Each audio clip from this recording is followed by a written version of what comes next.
Hi guys, मेरा नाम है उदय और आज मैं बात करने वाला हूँ कि मेरा पिछला 1 साल कैसे गया स्टॉक मार्केट में। ये मेरा फर्स्ट ईयर ही है, तो कैसा रहा एक्सपीरियंस और क्या-क्या सीखने को, ये सारी बातें आज करेंगे। तो सबसे पहले तो सीएसई बैकग्राउंड से हूँ, कंप्यूटर साइंस बैकग्राउंड से। और जैसे ही कोरोना आया और लॉकडाउन होने लगा तो सब कोई घर पे चले गए हम लोग। तो घर पे कुछ करने को था नहीं वैसा कुछ ख़ास। और बहुत सारी चीज़ें थी जो एक्सप्लोर करनी थी और वो सही टाइम मिल भी गया करने का। और देखा जाए तो वैसे जैसे कोडिंग होता था हम लोग करने के लिए, तो वैसे कुछ खास इंटरेस्ट कोडिंग में आता नहीं था। तो कुछ-कुछ चीज़ें एक्सप्लोर करते रहते थे, क्या पता इंटरेस्ट मिल जाए हमको। इसी सब के पीछे लगे रहते थे और काफ़ी कुछ एक्सप्लोर भी किया और बहुत कुछ स्टार्ट किया था। जैसे बहुत सारी चीज़ें स्टार्ट किया था, जैसे एडिटिंग सीखा पहले, फिर फ़िल्म मेकिंग, फिर बहुत सारी चीज़ें। इस पे किसी और वीडियो बात करेंगे। तो ऐसे करते-करते जब कॉलेज में थे तब से ही मेरी दीदी जो थी वो म्यूचुअल फंड में काफ़ी दिनों से इन्वेस्ट करती थी। तो वो बोलती थी कि तुम पैसा क्यों नहीं बचाते? पैसा बचाओ और इन्वेस्ट करो। तो मुझे लगता था कि नहीं, ये सब फालतू है, कितना बचा लेंगे, 1000 2000 में क्या इन्वेस्ट करेंगे? मतलब कोई आइडिया नहीं था। फिर क्या हुआ कि जब लॉकडाउन में घर पे आए तो काफ़ी सारे गेमिंग वीडियोज़ देखते थे, गेमिंग चैनल्स भी खोले थे। तो काफ़ी सारे गेमिंग वीडियोज़ देखते-देखते फिर है कि ऐसे ही पर्सनल फाइनेंस का वीडियो था, वो आ गया। तो वो पर्सनल फाइनेंस का वीडियो जब देखा मैंने तो काफ़ी इंटरेस्टिंग लगा।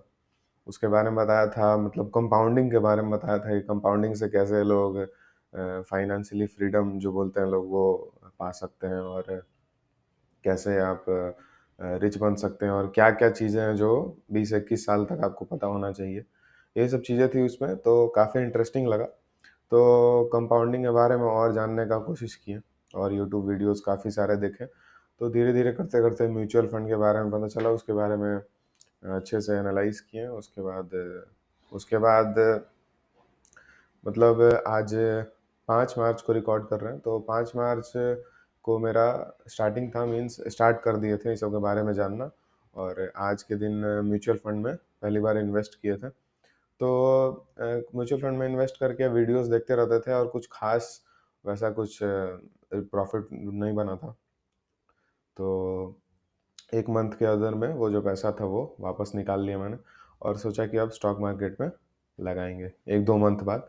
तो 5 मई को पहली बार स्टॉक इन्वेस्टमेंट किया मैंने और धीरे-धीरे वीडियोज़ इतने अच्छे लगने लगे कि वो मीन्स 14 घंटा, 18 घंटा भी पूरे दिन में देखने लगे। मीन्स दिन भर उसी में लगे रह गए। कुछ नहीं करना था, मीन्स कॉलेज-वॉलेज का जो पढ़ाई था, प्लेसमेंट भी चल रहे थे, वो सब मेरा एक तरह से साइड हो गया और इसी पे बस फ़ोकस चला गया मेरा। और दिन भर वीडियोज़ देखते थे, व्लॉग्स पढ़ते थे, यही सब करते थे और स्टॉक्स में इन्वेस्ट करते थे। तब तक टेक्निकल एनालिसिस और ये सब क्या होता है, ये सब कुछ पता नहीं था। तो फिर धीरे-धीरे यूट्यूब देखते-देखते एक स्टार्टिंग में सबका होता है कि टेलीग्राम चैनल में जुड़ जाते हैं। तो वो टेलीग्राम चैनल था, मैं मतलब एक तरह से लकी था कि स्टार्टिंग में ही ऑप्शंस के बारे में किसी से मीन्स के ऑप्शन ट्रेडिंग के बारे में स्टार्ट से ही किसी का मतलब मुझे पता नहीं चला किसी यूट्यूबर से। पहली बार सबसे पहले स्टॉक से ही मैं स्टार्ट किया और जो टेलीग्राम में जॉइन किया था, उसमें भी स्टॉक ही रिकमेंडेशन करते थे, उसको बाय सेल करते रहो। फिर स्टॉक्स को बाय सेल करते-करते उसमें कुछ हल्का-फुल्का प्रॉफ़िट होता था और मैक्सिमम लॉस ही होता था, क्योंकि वो ऐसे लगाने को बोलते थे, वो सब कुछ पता नहीं था। और रिस्क मैनेजमेंट और पोजीशन साइज़िंग का बात करते थे, वो सब कुछ भी पता नहीं था। तो धीरे-धीरे टेक्निकल एनालिसिस के बारे में पता चला, फिर वो भी सीखना स्टार्ट किया। टेक्निकल एनालिसिस सीखे तो एक ही बार फिर उसी टेलीग्राम चैनल से ऑप्शन ट्रेडिंग के बारे में पता चला। ऑप्शन ट्रेडिंग के बारे में जानने लगे, तो पता चला कि हाँ, इतना जल्दी पैसा बनता है। आज 10,000 लगाओ और 1 वीक में 100% 200% भी उसमें रिटर्न मिल सकता है। तो ये काफ़ी सही चीज़ लगा। तो स्टार्टिंग में थोड़ा-सा टेक्निकल एनालिसिस पता था और उसी बेसिस पे ट्रेडिंग करने लगा। फिर उसके बाद काफ़ी मीन्स कुछ वीक्स तक, मतलब ज़्यादा ट्रेड नहीं करता था, फिर भी मीन्स स्टार्टिंग में काफ़ी दिन तक प्रॉफ़िट हुआ था, ऑप्शन बाइंग से ही। लेकिन क्या होता है कि फिर उसके बाद एक एक फ़ेज़ आ ही जाता है जब पता चल जाता है कि हाँ, तुमको कुछ नहीं पता और बड़े-बड़े लॉसेस होने स्टार्ट हो गए ऑप्शन से ही। तो ऐसा था कि कुछ लॉसेस हुए, बड़े-बड़े लॉसेस हुए तो सँभल गए। जितना मेरा कैपिटल बचा था, वो कैपिटल फिर से उसी में डिप्लॉय नहीं किए। फिर सोचे कि नहीं, ऑप्शन ट्रेडिंग इतना आसान नहीं है, पहले इसको सीख लेंगे अच्छे से, फिर करेंगे। और जो कैपिटल बचा था, वो फिर से डिप्लॉय नहीं किए क्योंकि मेरा लॉस हो चुका था। तो मैक्सिमम लोगों का माइंडसेट यही होता है कि लॉस हो गया, अब हमको रिकवर करना है और जो बाकी कैपिटल बचा है, वो भी उसमें डिप्लॉय करके वो भी गँवा देते हैं। तो ये मैंने नहीं किया और यही मेरा एक तरह से न्यू जो ट्रेडर्स हैं उनके लिए सजेशन रहेगा कि हाँ, आपका लॉसेस हुआ है तो उसको रिकवर करने का कोशिश ना करें, पहले अपना स्ट्रैटेजी बिल्ड करें और खुद का साइकोलॉजी बनाएँ, जितने भी रिस्क मैनेजमेंट, पोजीशन साइजिंग, ये सब के बारे में अच्छे से सीखें पहले मार्केट में। तब उसके बाद मतलब आप भूल जाएँ कि वो मेरा जैसे 1 लाख लेके आते हैं तो आप भूल जाएँ कि मेरा 1 लाख कैपिटल था, 20,000 लूज़ करने के बाद। आप लेके चले कि मेरा 80,000 ही कैपिटल था और इस पे हमको रिटर्न बनाना है और रिटर्न कितना बनाना है, कितना एक्सपेक्टेशन होना चाहिए। हाँ, तो अगर रिटर्न्स का बात करें तो मैक्सिमम लोग कोरोना के बाद ही आए हैं मार्केट में, तो ऐसा एक्सपेक्टेशन होता है जैसे ग्रो में पहले मैक्सिमम लोग ग्रो में अकाउंट बनाते हैं।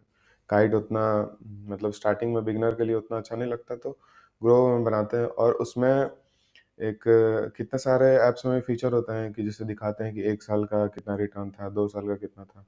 तो मैक्सिमम लोग 1 साल का रिटर्न देखते हैं और उसमें देखने को मिलता है कि 1 साल का रिटर्न 100% है, 80% है सारे स्टॉक का। मीन्स जो आए थे, उस समय देख रहे थे। तो वो तो उस समय तो बुल रन चल रहा था, तो यही साइकोलॉजी उनका बन गया कि मतलब हमारा ही बन गया।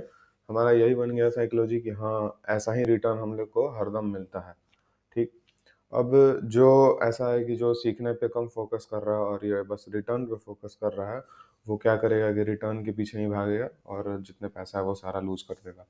और जैसे-जैसे आप सीखते जाएँगे वैसे-वैसे पता चलेगा कि निफ्टी का जो 1990s या 80s से जब एवरेज निकालेंगे तो वो रिटर्न 12 टू 15% के अराउंड ही आता है।